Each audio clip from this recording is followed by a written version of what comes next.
Hello and welcome back to another EDH deck tech video. Today I'm going to try to catch up. I have a plethora of fairly unique and fun decks I've been playing over the past few months. Some of them are just beyond unusual. So I'm going to start, and let's start with this one. Sigarda, Heron's Grace. I've had conniptions with this card ever since it got printed. In comparison to the original Sigarda, it is, in 99% of the time, strictly worse. Like, it just doesn't do anything compared to what the good Sigarda is capable of doing. So I've actually spent a lot of time brewing, trying to give this card a legitimate reason to exist, because making 1/1 tokens isn't good enough. To what she does here, she is 3 green, white, 5 mana for a 4/5 flying angel. She's got flying. She gives me and humans I control hexproof. She herself does not have hexproof. She has an activated ability for 2 colorless. I can exile a card from my graveyard and get a 1/1 human soldier. There's a lot of failings in this card in comparison to what she used to be. Losing hexproof herself being the main one. The fact that she can't exile cards from an opponent's graveyard makes her not even good utility to be answered. She literally is just a human protector, and that's not good enough. So I've built on and off some casual human decks, and in recent years, or recent few months, I've been trying to make a better combo deck in Naya and Gruul colors, using Hermit Druid of all cards. And that combo has moved over to this deck, because technically this is the best deck, like really the best thing to do with this Sigarda is to try to build around Hermit Druid. Hermit Druid, if you're unfamiliar with this rather dumb and broken card, is a 2-drop 1/1. I tap him and pay green to tap him, and I mill until I get a basic land. So, for example, if I have no basic land in my deck, then I mill my entire deck. Now, the fun part here, the unique part, is a Hermit Druid in just green-white. There are no basics in my deck, so activating him mills me. He decks me. And this actually does give Sigarda essentially an existence, like a reason to exist here. She protects my graveyard. A lot of graveyard hate says target player exiles our graveyard. For example, Bajuka Bog or something like that. If she's out, I can't be targeted. She also protects Hermit Druid. She gives Hermit Druid, who is a human druid, hexproof, which is fantastic. So that alone essentially has made me think that yes, you can make some casual Sigarda decks, but to actually be the best variant of what this Sigarda has to offer this format in casual 4-player EDH is just to make a Hermit Druid deck. Now, again, there's a lot of issues here. We're missing a lot of colors. Typically, when you think of Hermit Druid, you're thinking of black. So you can, whatever the Dread Return reanimation spell, or blue, so you can use Laboratory Maniac, or even red, so you can do something with flashback, like Past in Flames. That's not a lot of options in green-white. So I'm going to go through the deck real quick, and I'm going to first show the basic principles of how this deck works and tries to win. Then I'll show all the filler. So Sigarda's the commander. She does tend to come out and protect our pieces, especially Hermit Druid. So the primary part of this deck is we need to have Hermit Druid in play and activate him. And then we need about 4 or 6 mana to work with to win the game with, depending on if we're doing it at the end of someone's turn or not. So, whole point of the deck, activate Hermit Druid. The reason we want to activate Hermit Druid is to mill our entire deck, including a bunch of humans and Angel of Glorious Rise. There's 38 humans in the deck? Yeah, 38 humans plus 1 angel. So no other creatures, and I'll show that stack of creatures soon. But with Angel of Glorious Rise somehow being reanimated, then we can pull all of our humans back from the entire deck. This color combination actually has 3 reanimation spells. 1, 2 4-drops, and a 5-drop. This one's an oddball one because I can actually reanimate something from an opponent's graveyard, which is pretty unique, being it's a green-white reanimation spell. So we have 4 reanimation spells that we somehow have to get in hand after activating to target this creature, which we actually can do. There's one single card in all of green-white that if it essentially allows me to shuffle something from my graveyard into my deck, up to 2 cards. So as you're seeing, there's essentially paths to victory here. The path to how this works is we want to end of turn activate Hermit Druid. If we still have 2 mana up, this is an instant.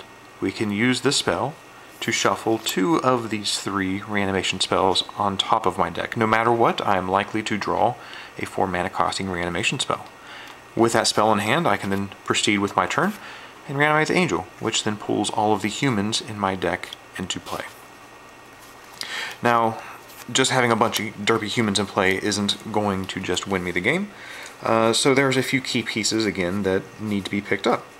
The main one here is Eternal Witness. She is essentially the backup plan for basically anything. There's few cards that we need to pick up, and we have a Safi. Safi and Eternal Witness. I have 2 lands I can use to sacrifice a creature, so I can essentially get 3 Eternal Witness triggers. And I do have a way of getting all my lands back. We're getting there. We have Auriok Survivors. There's 1 equipment in this deck. It is Lightning Greaves. Then I'm still getting to the rest of the creatures, but there are about 10 to 14 mana dorks. So with Lightning Greaves and my mana dorks, I can generate a bunch of mana. We have, let's get this guy first. There are 2 guys who come into play and pick up enchantments. The most important enchantment being Concordant Crossroads to give everything haste. There's more, but we'll get there, as I said. So these guys just come in, they immediately pick up enchantments to hand. I then can cast and resolve. If I have haste or the boots, for example, I can use this rather awkwardly old card, Argovian Archaeologist. I think this is the only card that actually has the artwork where a person's wearing glasses, like it looks like a student. But he can tap to bring 1 artifact from my graveyard to my hand. For example, a Coat of Arms or a Necroma's Memorial. Those 2 being how the deck tries to win. But that's mainly it. So the quickest way to victory, if we reanimate the angel, is to pick up a haste enabler and this guy, and use him to pick up Coat of Arms, and then go to combat. We have about 38 humans with Coat of Arms. They're all fast. That should win the game. That's not always going to be it, though. So we have backup plans. As I said, we can try to rebuy Eternal Witness. We have a Splendid Reclamation in this deck, which I am getting right now. So all my lands are in my graveyard. And with Splendid Reclamation and all my mana dorks being able to tap, I can then use that to put all my lands from my deck into play. Literally, this deck is capable of putting everything but about 5 cards into play at once. There is, of course, an Amulet of Vigor, so I can use him to pick up the Amulet instead of some other combat thing. Again, there's a lot of backup plans here in Synergy. For example, getting all my humans in play might not be victory. If there's too much stacks effects, if, for example, I can't attack effectively or at all, then I may have to do something else, like get all my lands into play, so I can then cycle through. I can use the whatever that non-basic planes is to put stuff back into my library to preserve myself from decking. This deck is all over the place in its possibilities. Let's go ahead and finish the stacks of creatures and permanents so I can essentially break down the deck by parts, as you are now seeing essentially how the deck is attempting to work. So the mana dorks in the deck, as I said, there's a bunch. The ones that come out nice and early, we have a Pilgrim, a bunch of 2-drops essentially. The Whisper of the Wilds may actually tap for 2 if you have Sigarda out. We have one that hopefully doesn't flip because I do like her staying as a human. Channeler Initiate is a temporary mana dork. I actually would prefer this to be just about another 2-drop from what I've seen playing this deck so far. I tend to run out of counters and I don't want to. Werebear is actually a human, although I do like the original artwork, not the new one. Whatever the ally. Harvester Druid is a human. We have Sylvalk Explorer, which is a generic human druid. It's just the most generic you can get. We have 2 that only tap for creatures. These 2 actually tend to be a bit problematic, as my victory conditions being Coat of Arms and Chroma's Memorial and Concordant Crossroads, they don't help. But Shaman of the Forgotten Ways may be a backup win condition. For example, if all my stuff's in play, and I have 2 creatures that come in and remove possible creatures, I could use his activated ability to just kill everybody. Summerwell Sage is probably the weaker of the 2 here, mainly because she's just here to get Sigarda out. All my humans are super cheap. She's literally just here to help for Sigarda. Now, Karametra's Acolyte is the last mana dork here. She may just tap for 2, but if my deck is doing what it wants to do, she is most likely going to tap for 20 plus green mana on the turn I have everything in play. There are other humans. Another odd and fun backup way of essentially trying to rebuy another ETB trigger off of Eternal Witness would be the Pulse Mage Advocate. This is a human. He is very awkward in that I may be giving removal spells or lands or fetch lands back to an opponent, but it's an instant speed reanimation. So that's actually pretty neat. Imposing Sovereign. Now, essentially the core of the deck is the land ramp or the mana dork creatures and the effect creatures. The rest of these humans are just dirtily shits to just kind of muck up the board or manipulate the game. So we have Sovereign for a little bit of stacks effects. We have both Thalias again for a little bit of stacks. This one hurts my spells. No, this one hurts my spells, but this one just hurts the opponents. We have Banisher Priest and Fiend Hunter. These two are very good at getting rid of some kind of stasis piece, essentially like if there's a Silent Arbiter or something stupid out that's stopping us from attacking. We have Grand Abolisher and Docent of the Fallen Leaf. Both of these are fantastic, essentially meaning that if my Angel is allowed to be reanimated, these two are going to come into play, and that turns off things like Cyclonic Rift and Fogs and shit like that. We have Yisan, the Wandering Bard, and Recruiter of the Guard. These are two of the, there's a stack of tutors I'm getting to, two ways of getting the Hermit Druid into play. Well, this two-hand Yisan may be able to get him into play if he's allowed to survive for 2 taps. We have just generic utility. We have Sarah's Descendant, which is a fantastic human. We have a nice way of getting rid of enchantments. Again, the deck does have the ability to pool all lands it owns into play untapped, and it even has a single Mirari's Wake. So if something like a war tax effect, like a Sphere of Safety is out, I may be able to tap and go through like maybe 1 or 2 attackers, but it's better actually just to get rid of this hate piece. Also, this deck does fail to graveyard hate, specific types of graveyard hate, like a Leyline of the Void. So I sometimes have to get something like this before I can even attempt to assemble my combo. We have a little bit of ramp, a little bit of card draw, a very fantastic effect. The Sigarda here, 4/5, she's not very powerful. This is essentially a combo deck, and this is a very delicate combo deck without many backup plans. Like, the backup plans are literally just to flood the board with shitty humans, and maybe we can hard cast a Coat of Arms if we draw into it. Alternatively, we can attack with Sigarda. So attacking with a 4/5 flyer, not the best of things, but we do have the ability to give her double strike or indestructible +2/+2. This and Sigarda put together is a very interesting combo because this makes it hexproof and indestructible. So you would have to exile Sigarda or Blasphemous Act this thing to then make her vulnerable to death, like a death spell. Very fun card. We have another combat trick in Champion of Lambert. This is fantastic when I pull all of my creatures from my graveyard into play, because she gets real big and all of a sudden blocking gets really hard for the opponent. And finally we have a Mirren Crusader, just a fantastic human that likes to go into the red zone. That would be the actual stack of creatures this deck supplies. Let's go through some spells. So you saw the Splinter Reclamation. This is, again, not necessary at all. This is more of a backup plan if my attempt is going to fail.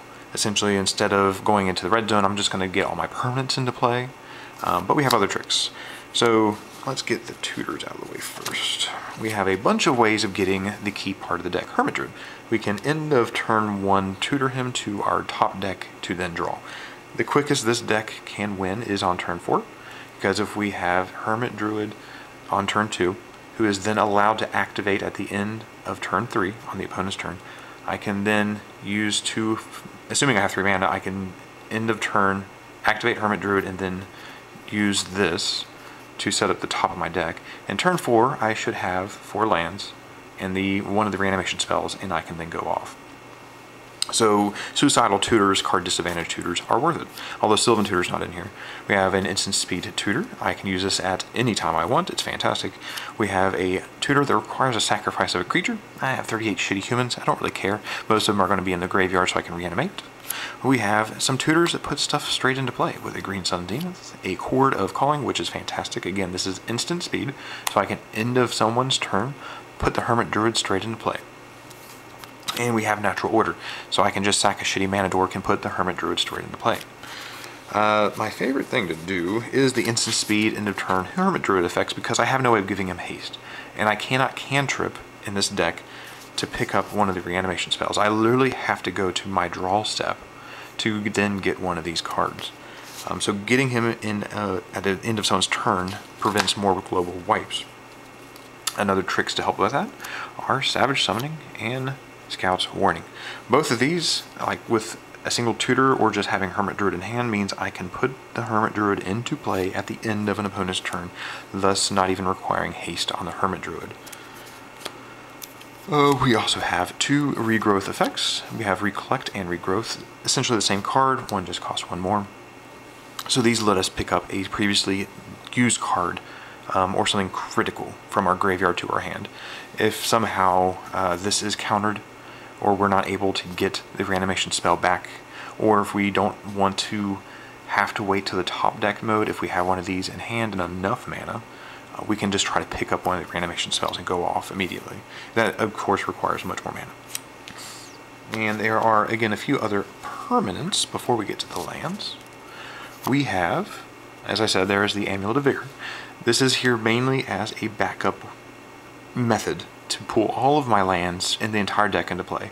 This is not necessary to win the game with. It is simply there to help, as there are some lands we need if we need to do more than just Crossroads and Coat of Arms. Like, there's other paths the deck can take that may need to take if we're up against specific stacks, specific things that stop us from our easy win condition. We have the Haste Enabler in a 1-drop. We have Survival. This is another way of getting Hermit Druid. Of course, if the deck has a bunch of green mana and we're struggling, we can literally just tutor for a bunch of shitty humans. And if we get up to 7 mana, we can then tutor for the Angel and just hard cast the Angel. That is a slow rolling attempt. We have Mirari's Wake. This doesn't really need to be in the deck, but it is. There was a Magus of the Candelabra, because he is a human, in the deck for a little bit. But this is most likely one of the next cards to be cut. I mean, it's a 5-drop in a deck that doesn't need that expensive cost, really. I mean, it doesn't really need it. We have Soul Ring, because Soul Ring. We have Lightning Greaves. There may also need to be a Swiftfoot Boots in here. But again, this is something that goes with the Auriok Salvagers. Survivors, sorry. This is the only equipment in the deck, and this picks this right up into play. If she is reanimated, this goes straight into play. So I can then use all my mana dorks immediately, before even resolving Concordant Crossroads. And of course, putting this on Sigarda is great. We have the 2 victory-enabling artifacts in Coat of Arms and Akroma's Memorial. Memorial being another haste enabler. This is, again, another card that is most likely not necessary for the deck. This is predominantly left in here so I can help Sigarda actually become a relevant threat if my humans fail. And finally, let's go off to the lands. As I said, this is a Hermit Druid deck with 0 basic lands. That does make it difficult since I am in... Oh, come back now. Since I am maintaining a 2-color deck. The issue with 2 colors in Hermit Druid, if I want my land colors fixed, I don't have access to, like, all the duels, all the shocks, all the pains. I have a bunch of tap lands here. And the alternative is I could put a colorless lands in here, but then I'm gonna most likely screw up my colors. So to fix this, I'm essentially just running as many good lands as I can. Unfortunately, there's a high volume of tap lands. So we have essentially all the green-white lands. We have a Savannah, Command Tower, Temple Garden, the cycle land. There's every single cycling land possible except for the colorless one in here. We have a Canopy Vista. There's no fetch lands, but there are forest plains. I probably should put at least a Windswept in here. We have a Horizon Canopy. Again, there's a bunch of cycling lands and things like this because I have Splendid Reclamation. I can shuffle through, I think, there's a total of 8 lands I can cycle or end up in my graveyard to replace themselves with a card, which means I am just digging myself deeper into my combo. We have Brush Lands for some pain, Bastion, Reflecting Pool, and City of Brass in a Mana Confluence in a pretty Russian text. We have the Sungrass Prairie, and this is not a good card. Essentially, the lands going on down are just going to get worse in value in performance. So we have this. We have a Fortified Village, which I guess I could reveal like a shock or something. We have a kangaroo land, which I hate. Razor Verge Thicket is possibly a good land here. We have Temple for some scrying, a man land, a Blossoming Sands, and the Gray Pelt for some life gain. Sun Petal Grove, which is likely to be untapped if I have one of the Savannah variants. A shitty comes in play untapped, may tap once for color, I guess, kind of land. Mistvale Plains is actually very important. This is essentially one of our few ways of not decking ourselves if we were to fuck up. So if our main spell is countered and we can't even reanimate anything, if we have this in play and a few permanents, we can just reset whatever we draw the next turn or two. If we have all of our lands in play, we can make sure we never deck ourselves. If, for example, somehow all of our creatures got exiled and all we have left to play with are all our lands in Sigarda, this can stop us from decking by just putting shit spells back on top of our deck. We have, again, all the cycle lands. We have the Onslaught ones, we have the new ones, we have the Urza ones. And then we have High Market and Myron of the Moaning Well. These two, again, are here to help recycle the Eternal Witness using something like Safi to pick Eternal Witness back up. We don't have a way of just killing the Eternal Witness. Skull Clamp wasn't actually good enough for this deck. But with these two lands, I can sack the Eternal Witness, and then with Safi, I can pick it back up. Or with the reanimating guy, I can then reanimate her. That gives me two ways of killing her. We have Gavany because, you know, green-white deck with a bunch of shit. We have Cavern, so I can call humans and make sure you can't counter any of my really bad creatures that's not worth countering. We have Unclaimed Territory. This is a new land. This is a fantastic card. And we have two actually good legendary lands. This is usually held up to save Sigarda from a Wrath, and this is just generically okay card to fog out one creature. We have Nykthos. Again, if all my lands are coming into play, this is like the Karametra's Acolyte, where it can tap for an excessive amount of mana. It's really not necessary half the time. This is essentially good enough mainly because if I have 5 humans out, there's a good chance this taps for 5 mana. And that's it. This is my Sigarda Heron's Grace EDH deck. Again, this is a Hermit Druid deck. So, again, she is not actually a very good commander herself. I think if you're playing just some casual human jank, then sure, go for her. If you would like to attempt a unique Hermit Druid build using the most obscure color combination for Hermit Druid, go for it. Realistically, most green-white combo decks centered around Safi, dicking around with Sun Titan, crap like that.